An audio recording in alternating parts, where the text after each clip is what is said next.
Jennifer? Hey, everybody! Welcome to another show on Jaw's Coffee Chat. This is Houston Community College VAST program show.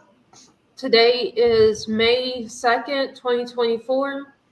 It's 2:30 Central and 3:30 Eastern.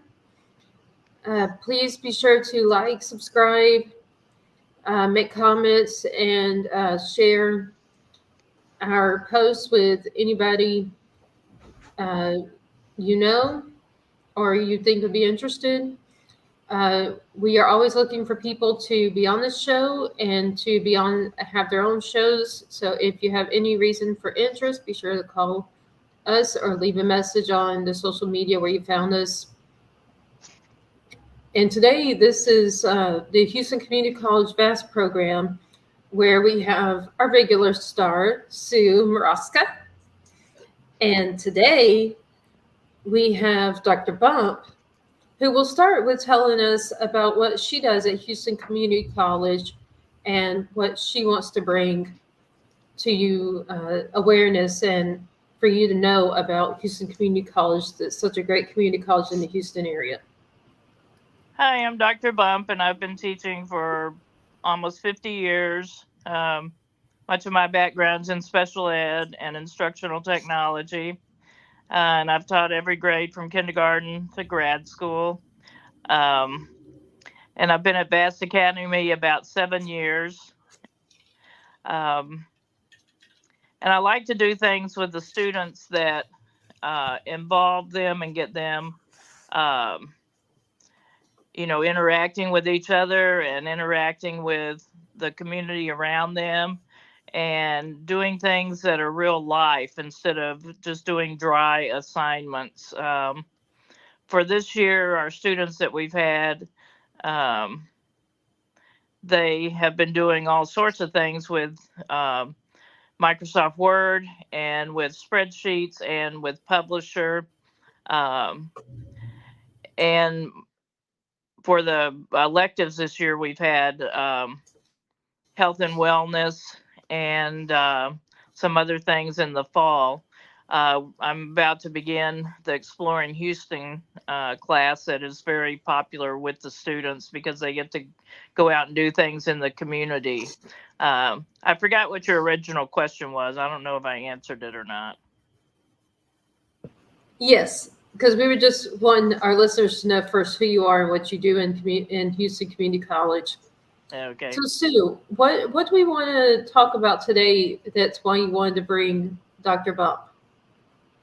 Oh, thank you, Jennifer. Thank you for giving us this spot twice a month to showcase the wonderful work that our faculty and students are doing here at Houston Community College in our VAST Academy. For those of you that may not know, the VAST Academy is a program, comprehensive transition program that serves students with intellectual and developmental disabilities. And we have a 2-year occupational skills certificate, and we're getting ready to have 44 of our students are graduating next week. So we're real excited about that. It will be live streamed. But I wanted Dr. Bump to be on today. We wanted to get her on earlier, but she was always teaching during this time. And now that our classes are out, it's the perfect time to get her on here. She is one of our lead instructors. She's one of our full-time faculty in our VAST Academy. And like she said, she's been with us for 7 years. She was our very first instructor to do one of our STEM camps when we first started our STEM camp grant from Texas Workforce Commission. She taught robotics, and she even incorporated that into the curriculum, into VAST. She also was our first instructor to go take her students to the VR XR collab lab upstairs of our building here at Central College, and then ended up collaborating with Ruben, who we had on the podcast a while back, and introducing her students to all this virtual reality. And then she incorporated that into the curriculum. She's created new classes. So many, there's a long list of things I could say that Dr. Bump has done. And so I really thought it'd be exciting to have her on to talk about some of the things that she does in the classroom, some of the innovative technology that she uses, some of the courses that she's taught, and even to share some of the student success, because I know we have a lot of student success stories. And Dr. Bump is very instrumental with that as well.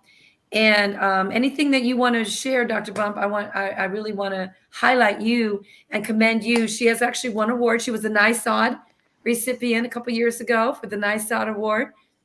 And she also has won awards with Ruben for this virtual reality collaboration that we've done with VAST and the VR XR lab. And so, and she's published, gosh, when she first came to us already, she had a very long list of articles and books that she's published. And she just brings so much to we're so fortunate to have her.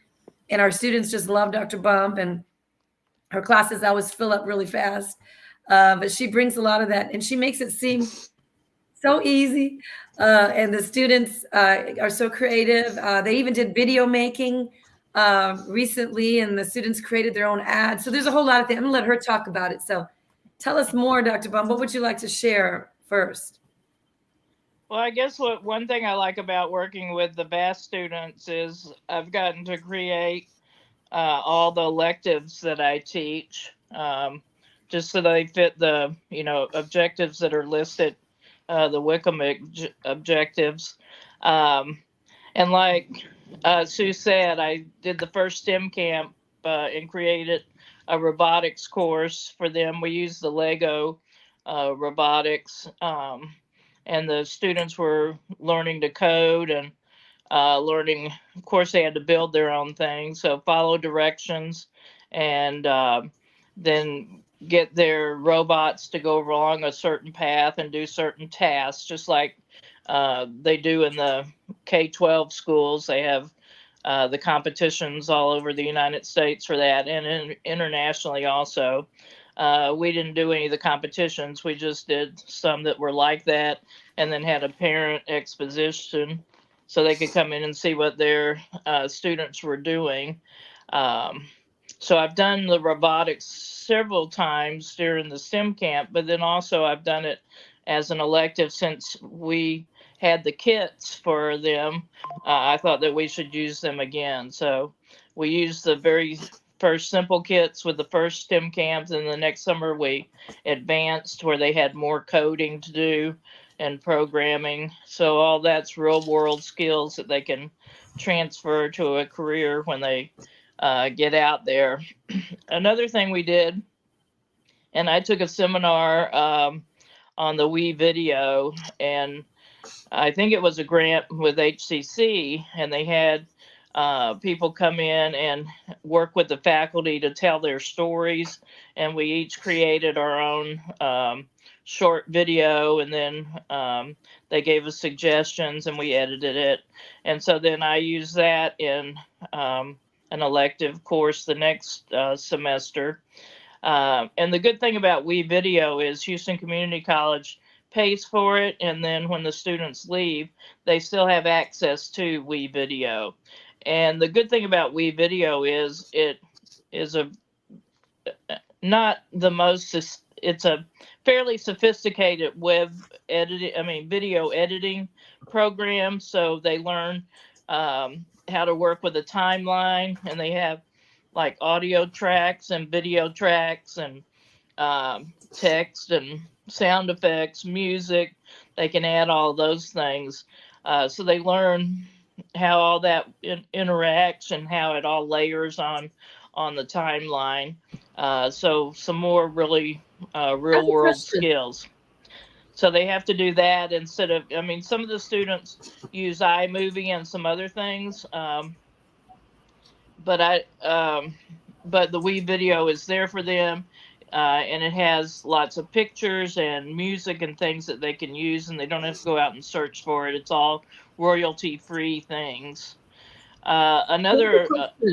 Is this something that, say that one of the VAST program students could be a videographer or to maybe produce movies? Because, a lot of them, at least on the Asperger spectrum and autism, are very creative. And they do well in arts, and I see this as like maybe they could produce movies or music videos or be YouTubers or. Yeah, one of our students has his own YouTube channel. He does a lot of videos, and he uses iMovie, but then he also knows how to use WeVideo too. But he's the one that pops up, automatically in my head. I'm sure there are others that do that. They really enjoyed WeVideo and seeing everything that it did, and um, I guess that's one thing we could do is collect from them, things that they had done. I have everything in WeVideo. I can access their accounts, but I don't know how many, posted things on YouTube or maybe their website. Because in the other classes, another elective that I've done is, that website design. So they had their own website and they did different tasks for it. It was during COVID, so. I can't really remember what their assignment was, but recently our students have, in 2 or 3 classes, they've, with the VR lab, they have created metaverses where people can go in and you can browse without having the VR headsets on. You can just go in there and browse. And many stores that have online shopping now, it's like a metaverse, because it's like the customer can go in there and walk around and see things and shop. And um, even though that's been around for a long time, I remember going to a technology conference 15 years ago, a disability one, and they had where um, people with disabilities could go in and try out things in a virtual space. Um, but with the metaverse, they can create things and then put them in their metaverse. In the class that we had, they put on a motion capture suit, and they made a little avatar that they put in their metaverse that would move and do whatever they had done while they were in that suit. They did a 3D scan of different objects and a 3D scan of themselves and some other things that they put in their metaverse. They learned where to get um, free 3D objects to put into their metaverse and some other things. So that's another real world skill that's very up to date. Um, in fact, we had worked a little bit with the people in the fashion department, because we kept seeing them every time we would go up to the VR lab. They would be there and they were interested in our students. So we'll probably do some more collaboration with them. This last semester, I always take my students to um, most of the presentations on campus, and the culinary school was partnering with the economics department and the video department and something else, and they were having um, a food contest type thing. They had 3 teams, and they had to do a video for a, a food that they created the recipe for, and then they actually made it, and then the judges judged their food and their videos, and um, we were there participating in it, and we got to see the videos and sample the food, and so some of our students are interested in the culinary. And then when we um, did an exposition uh, for their businesses, some of the other people from the department from culinary and um, I'm trying to think of what she was in charge of, consumer science, I think. She said she wants to collaborate with us. So with our electives, we've done a lot of that. One of my favorite electives, I've mentioned it before, is called Exploring Houston. We're 2 blocks from the train station, and every student gets a cue card, and it costs them about 62.5 cents to get on Metro, and for 3 hours they can go anywhere they want. Not that we ever went for 3 hours. We would go somewhere and do something and then come back, but they can ride on the train, they can transfer to a bus, and then they can come back, just so it's in 3 hours. But then all of our teachers last semester went through the travel training with Metro, and we each have a card that we can get on the Metro free and take 5 students and train them on how they go places and stuff. So next week when I start the Exploring Houston class, we're going to um, go first walk over to the train, and the one that goes by us is called the Red Line. So we're going to go all the way north on the Red Line and stay on, and then go all the way south and then come back to our stop. And they're going to have a sheet of paper, and they are going to write down something that is at each stop that we see, and then we will be exploring um, a certain number of those things, and then we'll ride the purple line and then the green line. And what we're going to do first in the class is map out where everyone lives in Houston, because one thing with our students, you ask them, how they got there, or do they know how to get home. Some of them do, and many of them don't. So first we're going to see where they are in Houston, where HCC Central Campus is, and then see where they are and how long it takes, and then overlay the Metro rail with a Houston map so they can see where they're going and just get a good idea of what Houston is. And one of their reading assignments is they're reading about the Houston freeways, how they all have at least 1 or 2 names and maybe 1 or 2 numbers, and what 610 means, and what, like up in Dallas, 410 and 210 out in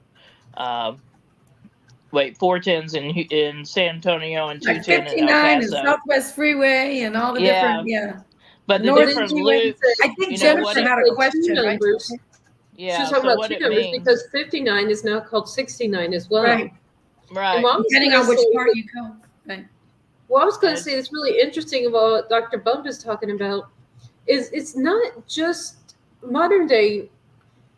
It's not just special needs people with these vast abilities, right? Uh-huh. That have difficulty with directions. There are Right. people who are cognitively, developmentally, medically, and everything else normal that have Uh-huh. no idea which way is north, south, east, or west. Yep.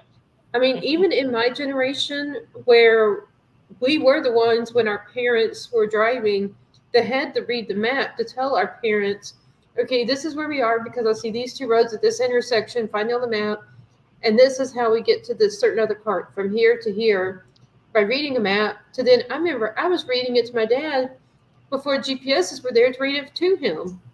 Uh-huh. And so a lot of us, they're my generation or before, don't even remember. We forgot those skills of how to read the maps without having any medical condition to blame it on. Yep. So that's something that I think needs to be a bigger program than just the VAST program. It's great for VAST, but it needs to be even bigger because of how much we've come to rely on technology. That's Uh-huh. a problem in education in general. Like, let's say, how many people now don't have signatures? Because elementary and K to 12 don't teach cursive writing anymore. Uh-huh. Well, someone I know that's in her 30s, she was saying that one of her coworkers said she couldn't come to work a few days last week or the week before because her apps weren't working, and she didn't know how to get to work without, her phone telling her how to get there. There you go. And that's my generation because I'm not far from 40. Uh-huh. I mean, it's just 9 months before I hit that big number. But to say that, I was around among those others in the 30s that had the times where we were the ones for the baby boomer generation to get around. We were the ones in the passenger seat reading the maps. Uh-huh. And so she's a prime example of my generation and others that just, they knew it, they learned it. And now it's an assumed thing that, okay, if you use a GPS, you know how to read maps. Yeah. Versus the real trend that they're becoming dependent on the map, so they decide they don't have to learn directions. They just Uh-huh. need to know how to use an app. Uh-huh. And Dr. Bump has done a lot with map reading and other things like that. She even had tell them about the guest speaker that you've had more than once where the students did their own books. Because I know Jennifer would love that since she's an author. One of the classes I created was called Creative Entrepreneurship. And so they did several different things. They did hand sewing and machine sewing. So they created different things on both ways. And then they did where they made some beads and then they turned it into jewelry. They could do whatever they wanted with it, make whatever they wanted with it. And then we had a bookbinder come in. In fact, I met her at an art show, and I just happen to have a journal here that I got from her, and she's very creative on the way she does things. We didn't make books this elaborate, but they're really well done. I love this artist, and she even had me come over to her studio the night before she came to work with my students, and I made everything that they were going to make. Um, they made these simple little books that were called, they weren't called do-si-do, but it was something like, it was a back-to-back book where they wrote something one way and then they could turn it over and write the other way on there. So they did the creating their own books, and then they did writing something for that book. So we did, we can be authors. They went to a demonstration that HCC had, the electrical students or the electrician students, and they had where they hooked up the wires on a switch and a light bulb, and then the master electrician checked it, and then they got to turn on their switch and their light bulb worked. That's a project that the electrical students do every semester, but they And have Dr. really. Bump has been really good at bringing her students, talk about HCC with the real world education. That's our new motto, right? Real world education. She's been doing that even before we had that as part of our HCC slogan. She goes out manufacturing all those different trades that we have in our JB Whiteley building, where VAST is located at Central. She has taken them to those classes, and instructors have invited her to come with her students. And then we've had students that have gone into some of those careers as well, because they were introduced to that from Dr. Bump's classes, that where she gave them a tour. So they're getting a lot of real world education, and especially in Dr. Bump's classes. But she has actually been instrumental. Dr. Bump, you've been really instrumental in creating some new courses within our electives within our VAST Academy, as well as introducing a lot of innovative technology. She was already using a lot of innovative technology before the pandemic. So when the pandemic came and we had to go remote, and we weren't even trained in Canvas yet, for the rest of that half of that spring of 2020, because of the technology that she was using, we had another instructor, Dr. Bridget Wilson, who was also using technology, and both Dr. Bump and Dr. Wilson shared that with all of our other faculty, and we were able to implement a lot of this technology even without doing Canvas. Like Nearpod was one of them, and Animoto, and what is it? All the different softwares that they were already using the internet, using different technologies. It made it easier for our faculty and students to be able to go to school from home. Then later, Canvas. Then we had to do Canvas, but then we were already introduced to all of this technology, and it became easier for our students. But we like being back in person, of course. Yes, definitely. I was going to say, I personally didn't know about Zoom and a lot of other stuff until the pandemic, and that's why I was like kind of giggly. I'm like, wow, that stuff even existed before the pandemic. Like, it was not my knowledge. And then Dr. Bump is a co-instructor with Ruben in our STEM camp that we do, our immersive STEM camp, where they create. And I know he showed the video in that podcast we had with him. We actually were able to share it. We have those on YouTube, some of those videos that you can see. They're real short, but you can see some of the students. You can just do a Google and punch in HCC STEM camp, and you'll see Dr. Bump pop up with some of the very first STEM camp she did with robotics. You'll see where HCC TV came out and did this little video with the students where they programmed their robots. Even though they were made with Legos, they were programmed and they were moving around. And then the next year they did a more advanced kit, and they were able to and then they did that demonstration where they programmed their robots, and it was exciting. So many There's so much innovation, Dr. Bump, that you have brought with our students, but our students have become so creative. The other day, we had a showcase where parents came and we highlighted, excuse me, all the students, all of their different projects that they did, their different businesses that they were creating, and also some videos that they created. And Dr. Bump has some students that created their own advertisement for HCC for VAST, and they interviewed professors and students and put that together. And when I saw it for the first time, I thought it was just as good, if not better, than what our HCC TV would do. I want to show that to them because I think they're going to be really impressed if they see what your students were able to create, Dr. Bump. So what can you tell us about? Okay, I didn't hear what you said for the last 3 minutes. I was talking about that video ad that they put together that you shared at the showcase recently, and how, to me, I would have thought HCC TV put that together. It was top notch. I want to share that with them too. Yeah. Sounds like we need to have an episode that's leaving the legacy for Dr. Bump. Yeah.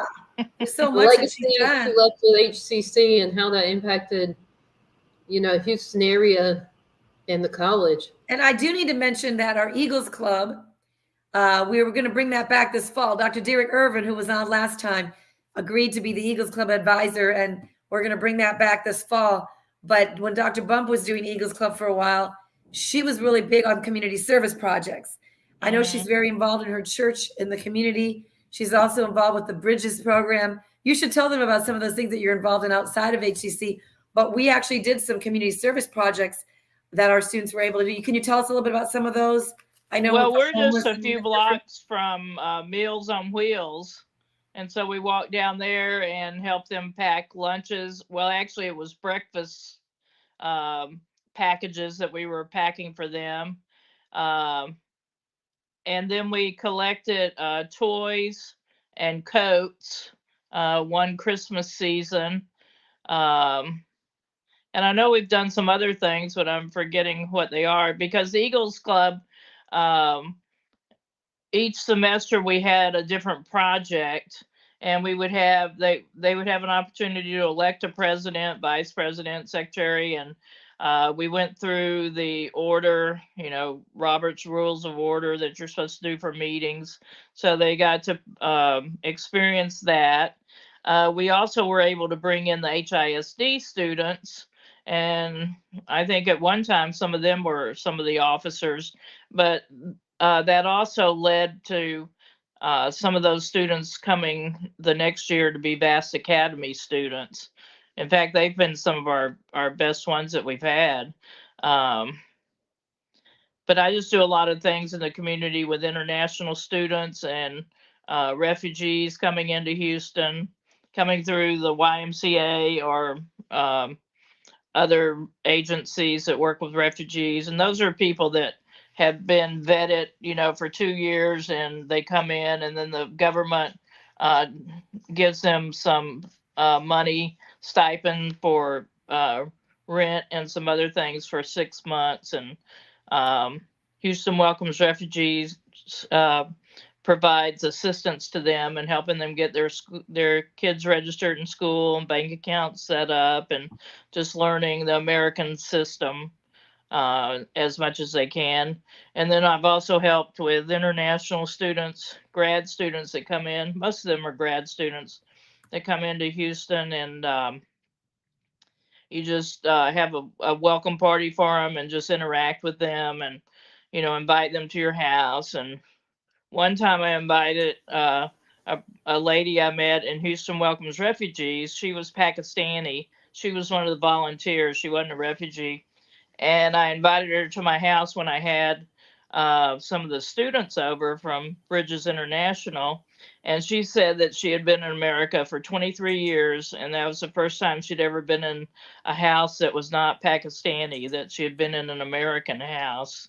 And one time, the president of our college, Dr. Siddiqui, came to one of my parties that I had for the students, because I know several Pakistani students. So he was real happy to help to meet them, and said, if there's anything you need, just let me know. So Dr. Bump goes to the airport and picks up these students. They have Yeah, when they get-togethers fly at her in. home, or she goes Uh-huh. to theirs. She gets them, helps to get their apartments furnished. People donate furniture and things for the students. So she's very involved with these international students and these refugee families. But she has incorporated some of that in with community service projects Oh yeah, with because our one time students. we through YMCA International, when the refugees come in, and these are not families that get a team. Like, not all refugees that come in, most of the refugees that come into the Houston area don't get a team of people working with them like Houston welcomes refugees. But the YMCA International is one of the, I think there are 5 refugee organizations. But anyway, they will ask for volunteers to shop for these people and deliver groceries to them.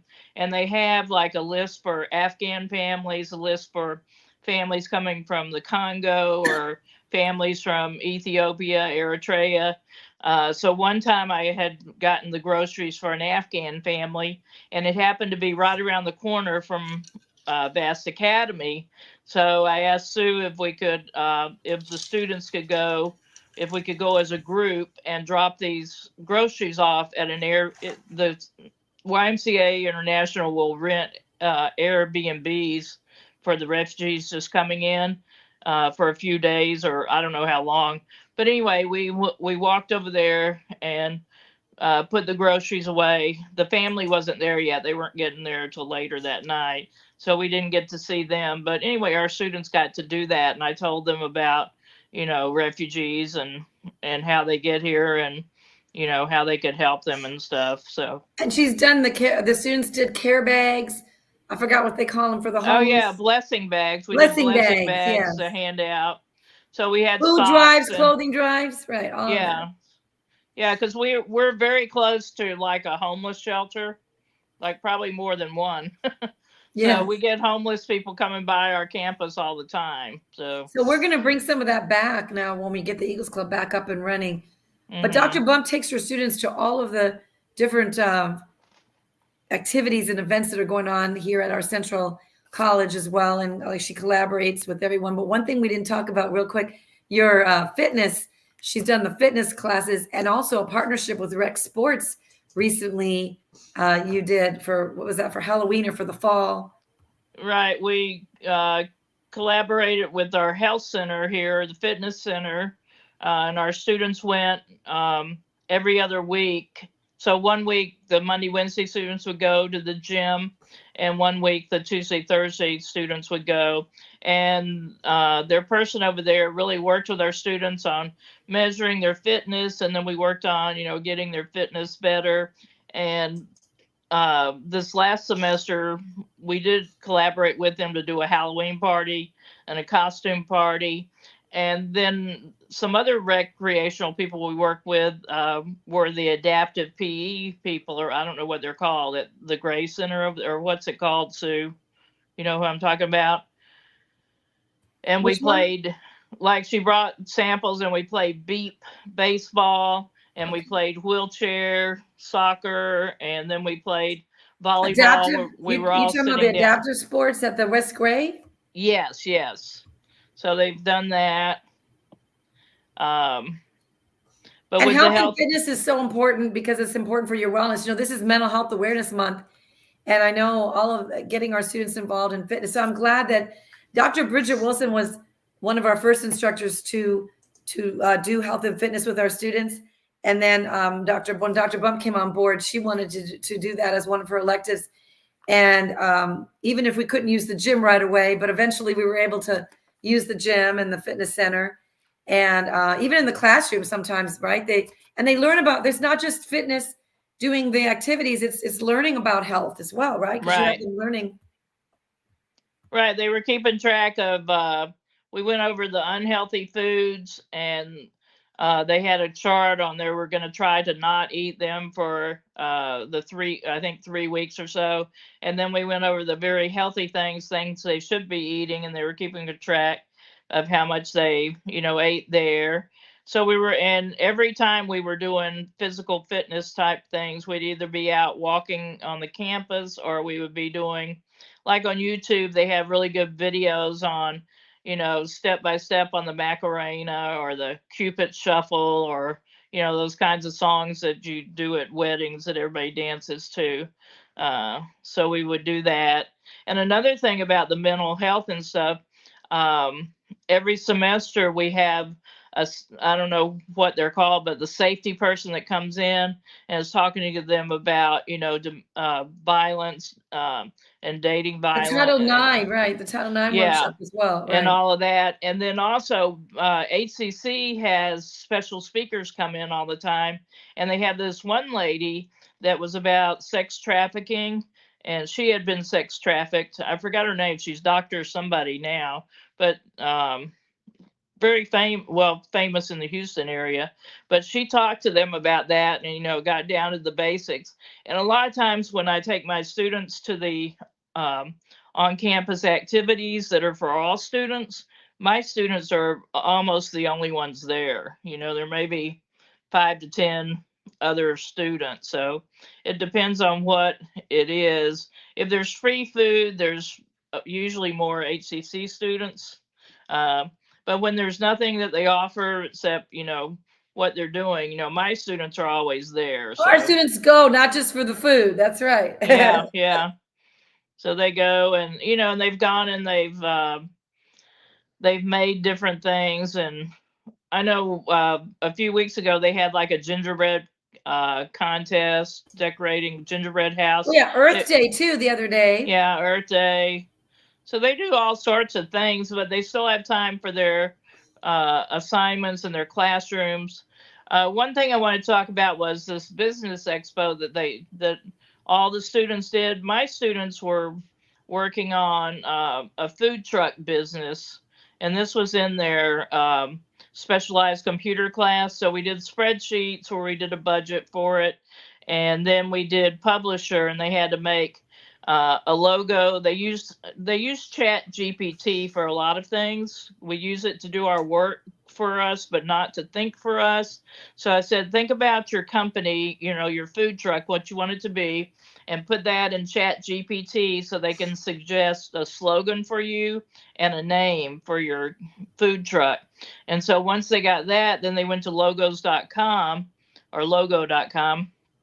And they put in that stuff, and then they could choose which logo they wanted. So once they had that, they downloaded it and they used it in Publisher to create a business card, a letterhead, a grand opening sign, and a menu. And then they had to come up with 5 things that they were going to sell in their food truck. So that's what my students demonstrated during the business expo, because their parents were there. And in one of their other classes, they had created a business plan. And then in another class that was showing their work, they had created a website for their business. So it was very successful for both of the days, both of our groups of students, and the parents were, impressed. We had at least 3 or 4 parents at each one. So that was successful, because on my Tuesday, Thursday class, I have 8 students, and then Monday, Wednesday, I have 10 students. So it was a pretty good showing for the parents. We took a lot of pictures and put them on our VAST Facebook page as well. But yeah, this showcase is starting to be, we're doing it now at multiple locations. Dr. Bump was doing this with her How to Start a Business class quite a few years ago too. She did a showcase, and we had a speaker. Remember this Jigsaw Grant Meunier, who's the autistic artist and writer and motivational speaker. He came out and spoke to our students, and then they showcased their entrepreneurial ideas. That was quite a few years ago. We've got a video on that too. It's actually on our webpage. But now Diane is the one we interviewed last time for the showcase we had out at Stafford, and now we got Spring Branch is starting to do the same. So this whole entrepreneurial thing is going to be taking off real soon, because that's another career pathway for our students that want to be their own business, and we're going to do more with that. That's great for a mix of, like, people on autistic spectrum. I was just talking about this in a public speaking event where I was in front of a worldwide audience yesterday around 12 noon.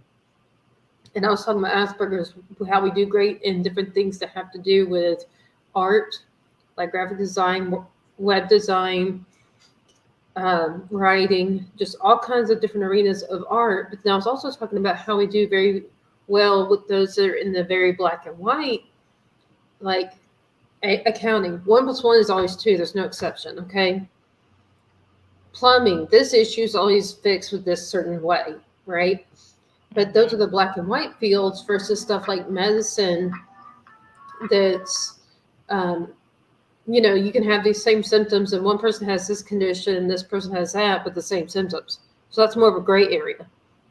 But this is part of what I was talking about in front of the worldwide audience yesterday, and I think it'd be great to bring this slideshow or something you were talking about on one of our future episodes here to actually show it. Mm-hmm. Yeah, we have several different videos and things that we can share with the on a lot of these different areas we're talking about, specifically what we were doing with Dr. Bump, but even with some of our others. I think that this, of course, Dr. Ravi Brahmhart, he's over entrepreneurial initiatives, innovation for I think the Southwest College. And he comes to our showcases that we were having at the Stafford campus for the last couple of years, but he knows now what we're doing at the others as well. And he really wants to work more with us. And we're going to have a meeting really soon, Dr. Bump, and you will be involved in that as well, because he wants to take it to Dr. Meyer DeNovo, who's over all of the entrepreneurial initiatives at HCC, and see how they can help more with our students, because all of these ideas that are coming out of these showcases can be turned into a real business, like Jennifer is saying. And we not all of our students are going to go into one of those career pathways necessarily, and they may be able to do their own businesses. So we want to put more effort into supporting our students that have those business You're ideas. basically creating them to be entrepreneurs. And I can personally say, as somebody with PTSD, Asperger's, my different conditions, that I was considered disabled at one point because I could not function to handle high stress that is demanded of people like me with master's degrees that, are some kind of level of authority in mid-management or upper management. Those come with higher stress, and I had zero tolerance for stress. But I found that if I had my own business and I made my own system, whether it's a schedule, it's different times that are breaks, and it's doing work that to me is a joy and not a quote work. But I created my own culture. I created everything related to the business.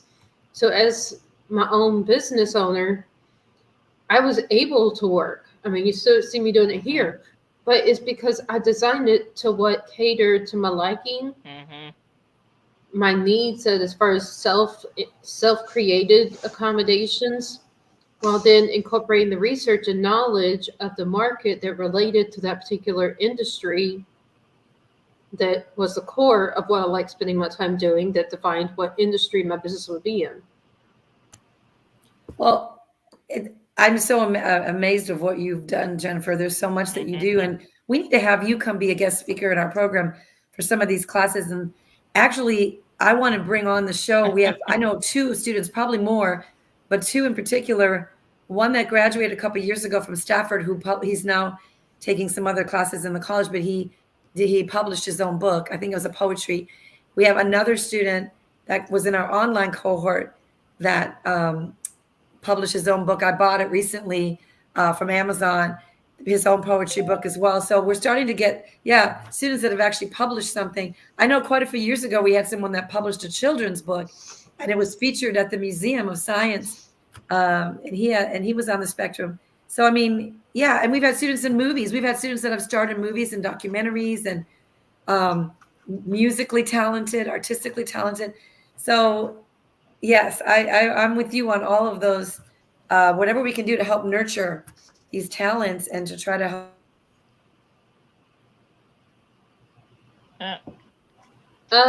Miss Sue, you muted yourself. Sorry. Okay, that's what it was. Sorry about that. Well, one of the students at the business expo, she was showing her.